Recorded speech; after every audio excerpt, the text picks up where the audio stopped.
a special Holy Land news dedicated to the celebrations for the 8th centenary of the pilgrimage of peace of St. Francis in the Holy Land, and the historic meeting with the Sultan of Egypt, Malik al-Kamil.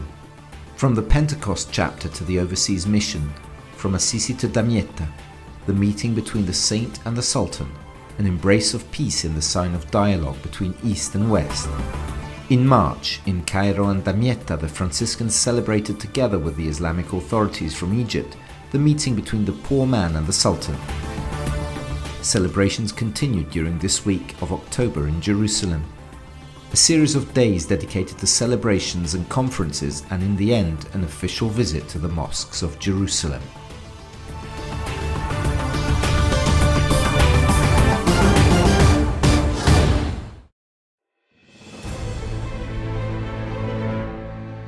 A recounted meeting admired over the centuries through documents, but above all, an iconographic description of various periods.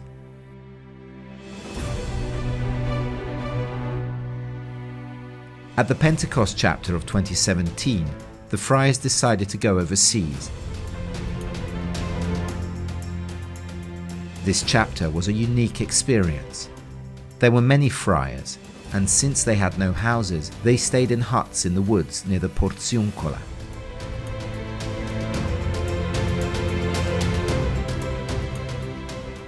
The order was now a few thousand friars, and it was growing.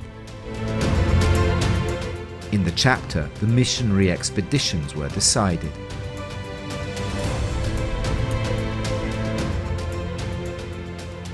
In 1219, when he was 37 years old, Francis embarked in Ancona and reached Damietta in Egypt, where the Crusader army was deployed against the Muslim army.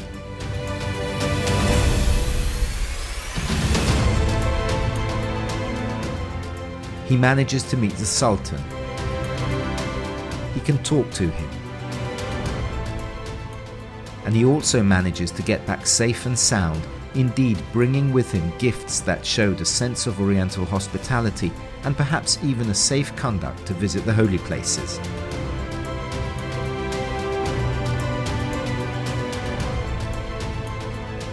According to Brother Francesco Patton, Custos of the Holy Land, it is not only Francis who dares, but also the Sultan takes the risk of listening to this little friar, armed only with the greeting of peace, and who has come to speak to him about Jesus Christ.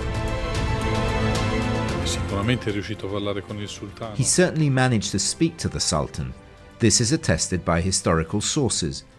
We find proofs within our order in the ancient biographies of Thomas da Celano, Bonaventura and the others, and it is attested by the chronicles of the Crusaders, particularly in the chronicle of Ernul, which for me is also the most beautiful story. It tells us how Francis goes to the Sultan and how he talks to him. It is also attested by Bishop Giacomo da Vitry, who was the Bishop of Acre, who was present at the Fifth Crusade. He speaks of this meeting both in his letters and in the Western chronicles. Basically, what is evident is that Francis goes to the Sultan to announce the word of God. Francesco va dal sultano per annunciare la parola di Dio.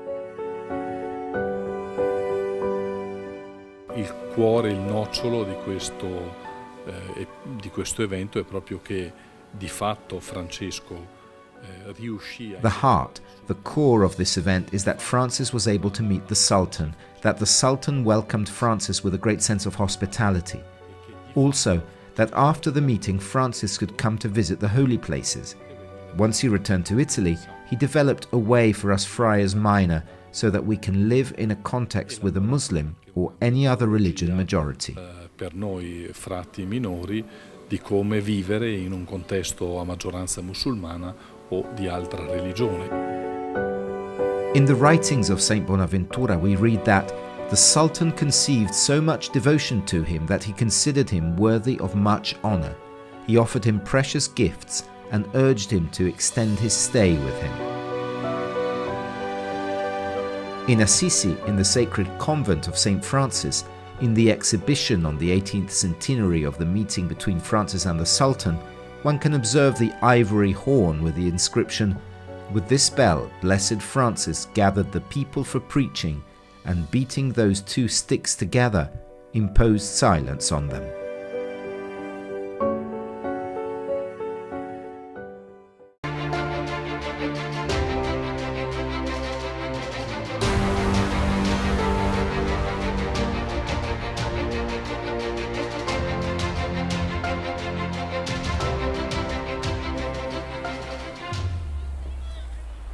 "800 years after Francis's pilgrimage of peace to the Holy Land, the Franciscans gathered with the Christian and Islamic authorities of Egypt to celebrate the meeting of the Saint of Assisi with the Sultan Malik al-Kamil.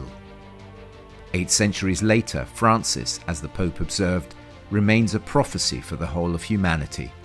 He who had gone unarmed in the time of the Crusades, only with the gospel in his hand.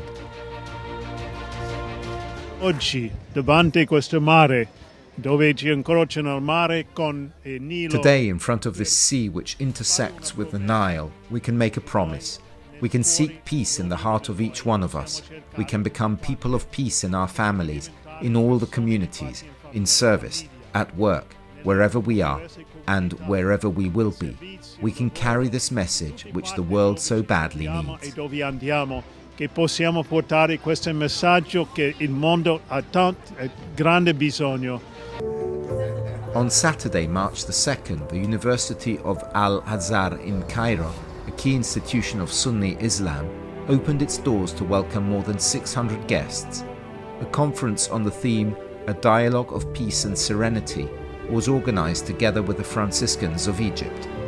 The envoy of the great Imam Ahmad al-Tayyib, the Grand Sheikh of Al-Azhar, together with various Islamic and Christian authorities, attended the meeting.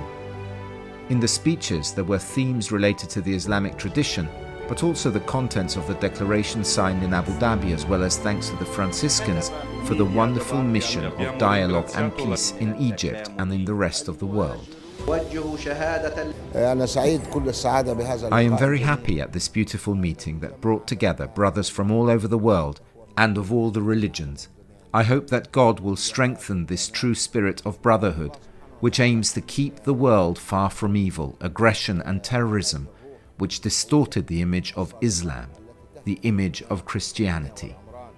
The celebration of the 8th centenary take place a few weeks after the apostolic journey to the Arab Emirates, when Pope Francis and the great Imam of Al-Azhar al-Tayyib signed the document of interreligious dialogue focused on fraternity.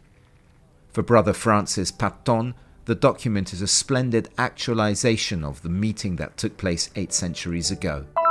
The celebrations in Jerusalem for the 800th anniversary of the meeting between St. Francis and the Sultan start from historical sources.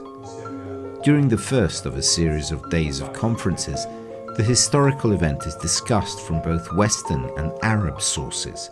Our celebration has a foundation. It's based on something, on historical facts. We can experience what really happened in 1219. The Christian sources are important primarily because they are very ancient, being the first to mention the encounter between St. Francis and Al-Malik al-Kamil. First of all, we speak of the letters of Jacques de Vitry. He is the Bishop of Acre, present in Damietta, and therefore an eyewitness to the events. Then we discuss the Chronicle of Ernoul, which is equally important because it represents the most concrete situation from the Muslim point of view. Francis meets the Sultan inside a majlis, a tent used for discussions. It was time for confrontation rather than physical space, in which, it has been said, a great result was achieved. The two met, faced and respected each other. But it is from the study of Arab and Muslim sources that a double surprise emerges. On the one hand, the documents do not report the narration of this specific meeting. The history of the patriarchs of the Egyptian church tells many episodes in which Al-Malik al-Kamil had to deal directly with a monk or with several monks. The identification of this monk does not correspond to the figure of Francis, but to a monk. This could have been a point of reference for Christianity of the time within the Coptic Egyptian church. Therefore, it is something extremely positive. On the other hand, however, Arab sources show that relations between the Muslim and Christian worlds were really dense. There was no sultan's court, no prince's court, in which the so-called theological sessions were not held. There were disputes between the founding values of Islam and the founding values of Christianity. They all took place in a very cordial atmosphere, mainly driven by the desire to know, which is something we very often lack. Because if one is motivated by this, one is also led to appreciate or respect the other.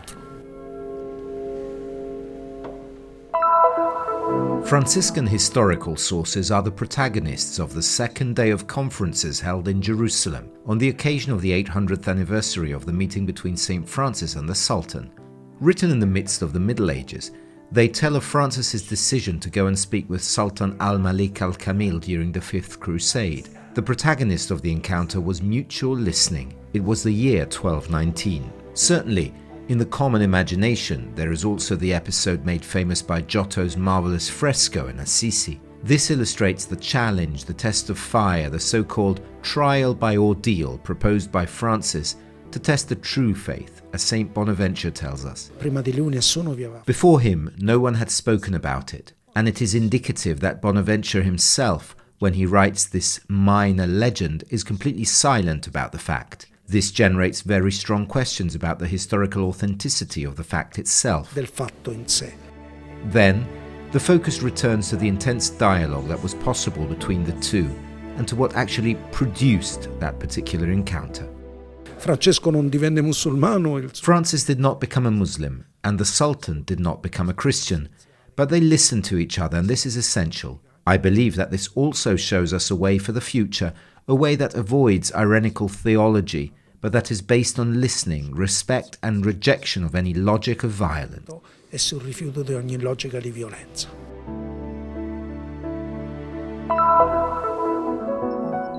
Making the meeting between St. Francis and the Sultan a current reality, which means what remains of that historical event? Where is it possible to see its legacy, and how to ensure that the meeting takes place today?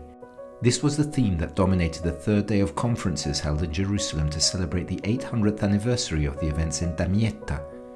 The conference was significantly attended by Cardinal Leonardo Sandri, prefect of the Congregation for the Eastern Churches. It is a real joy to be able to associate ourselves with the path that Pope Francis has traced following the footsteps of Jesus, because what he does comes from the Gospel, and also following in the footsteps of St. Francis.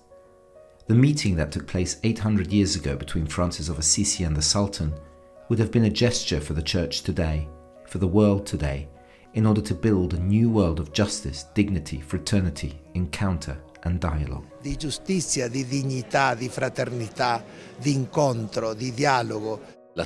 Actualization is not so much about speeches, commemorations, insights, reflections, but above all about what people, friars and lay people, experience through the encounter, and maybe even through the clash with certain realities. The Church must be on the way out, but not only for evangelization. If it is true that St. Francis left the Crusader camp for the meeting, it is also true that there was a meeting in the first place because also the Sultan left what I have called the comfort zone. Today, we still talk about the theme of the meeting as something new and extraordinary. Can you imagine what this kind of meeting was 800 years ago? This theme is not depicted in Francis's iconographies from a certain period, either because it wasn't understood or because it was of little interest or too peculiar. In the afternoon, Cardinal Sandri entered the old city of Jerusalem through the door of Jaffa, and then solemnly entered the Holy Sepulchre. Then there was a space for the voices and sounds of the Magnificat Institute. Between the desks of this music school, the meeting comes to life every day. Because we have all kinds of students. We have Muslim students and Christian students and Jewish students and teachers. And this concert celebrating the peace and the community and different languages and different communities that coming together to play music. For 3 days, the celebrations ended with solemn vespers in the Church of St. Saviour, moments that became new opportunities for meeting. with an invitation to participate addressed to the representatives of all the Christian communities present in the Holy City. We need, even as Palestinian Christians who live here in the Holy Land, unity among all Christian communities. Maybe we have some misunderstanding, but brotherly and with the love of Jesus, we solve all the problems as a brothers, as a real Christian. A walk of peace for once in the plain of the mosques, following the footsteps of St. Francis, who opened the door of Jerusalem to his friars 800 years ago. The entrance, normally intended for Muslims only, is opened for the delegations of the Custody of the Holy Land and the Vatican. The director of the foundation, who administers the esplanade on behalf of the King of Jordan, welcomed the delegations. The visit starts from one of the most sacred places of Islam, the rock on which Muhammad climbed to heaven, overlooked by the Great Golden Dome, the place of worship and preaching in the esplanade for millions of Muslims, is the equally majestic Mosque Al-Aqsa. One of the imams greets the Christian delegation on behalf of the Grand Mufti of Jerusalem. He describes the good coexistence between Christians and Muslims, remembers the times when he often visited his Coptic friends. The status quo violated in the Six-Day War is recalled by Sheikh al-Khatib, who represents Jordanian authority. He says that Christians and Muslims want to keep together their respective holy places in the old city of Jerusalem. The esplanade is the most disputed because there stood the temple destroyed by Titus. The visit to Al-Aqsa is a sign of friendship towards Muslims and also an opportunity to reaffirm, stresses Cardinal Sandri, the full right of worship for the faithful of the three faiths in Jerusalem. To the Muslim professor who asks for accounts of the Crusades, the prefect of the Eastern Churches replies that history must be studied in the context in which it took place. Of course, no one would have thought of crusading today. In the year 2000, the Holy Father John Paul II asked for forgiveness for the Crusades. The visit ends with a souvenir photo, as a sign of a dialogue that it is not simple, but increasingly necessary. This day allowed us to continue in the style of St. Francis, which is the style of seeking at all costs the meeting. And I think it is also the demonstration that when an encounter is desired, then the meeting takes place.